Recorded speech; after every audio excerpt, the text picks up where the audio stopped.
सिर्फ 7 घंटे में हाफिज कुरान बनने वाला ये कोई और नहीं ताजुश शरिया का नाना दादा 10 शव्वाल 1272 हिजरी 14 जून 1856 ईस्वी में नकी अली खां की पीठ से पैदा होने वाला सुन्नियों की शान इस्लाम की जान अबू बकर सिद्दीक का फैजान हजरत इमाम अहमद रजा खां।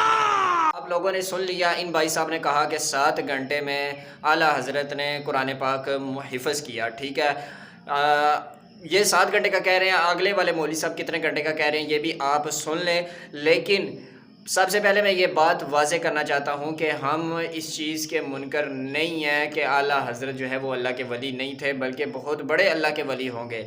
लेकिन आप आगे सुने वो वाले कितने घंटे का बताते हैं। और वो इमाम अहमद रजा है जो 10 घंटे में हाफिज़ कुरान हो गए। आपने इन भाई साहब को सुन लिया, ये कह रहे हैं कि 10 घंटे में हिफ्ज़ कुरान हो गया। वो कह रहे थे 7 घंटे में, ये कह रहे हैं 10 घंटे में। इससे आगे वाले मौलाना साहब वो क्या कहते हैं वो भी आप सुन लें। लेकिन उससे पहले आप दोस्तों को से ये अर्ज़ करता हूँ कि कहानी शरीफ जो है वो एक ही आला हज़रत साहिबा की है और एक ही हिफ्ज़ कुरान की है, लेकिन ये मुख्तलिफ क्यों है।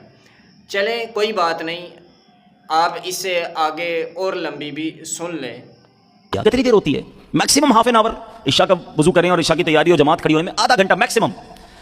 रोजाना इस आधे घंटे कमोबेश दौर में आला हजरत एक पारा याद फरमा लेते हैं। 30 दिन गुजरे, आला हजरत इमाम अहले सुन्नत हाफिज कुरान बन चुके थे। अच्छा, अब किताबों में क्या देखा कि एक माह में हाफिज कुरान बने? नहीं, थोड़ा सा कैलकुलेट करें तो एक माह में नहीं, आला हजरत कमोबेश 15 घंटे में हाफिज कुरान बने हैं।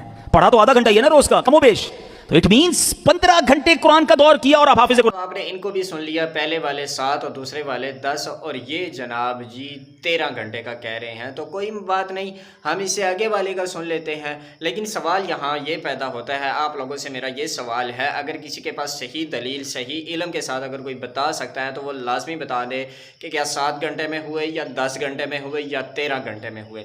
लेकिन इससे आगे भी सुने, आगे वाली मौलवी साहब क्या कहते हैं। आला हजरत ने 27 घंटे में कुरान शरीफ का हिफ्ज़ मुकम्मल फरमाया। आपने इनको भी सुन लिया, एक 7 घंटे का, एक 10 घंटे का, एक 15 या 13 घंटे का कह रहे थे, और ये जनाब जी 27 दिन का कह रहे हैं। अब सवाल ये पैदा होता है कि आप लोगों ने कन्फर्म तारीख़ बतानी है, और दूसरा ये कि आप लोग ये समझ रहे हैं शायद कि कहानी यहाँ पर ख़त्म हो गई है। नहीं दोस्तों, बल्कि इससे भी आगे देखें कि आगे एक हज़रत साहब क्या कह रहे हैं। आला हज़रत के बारे में क्या है, 1 महीना नहीं 30 घंटे में आपने कुरान पाक हिफ्ज़ किया। महीना कहाँ लगाया आला हज़रत ने? मगरिब से ईशा के दरमियान जो वक्त होता है 1 घंटा कमोबेश, उसमें कुरान पढ़ते और तरावी में सुना देते। महीना कहाँ लगाया? वाह वाह, ये महीने में नहीं है, आला हज़रत का 30 घंटे में कुरान पाक हिफ्ज़ किया। कहने अलावा साहब 1 महीना नहीं।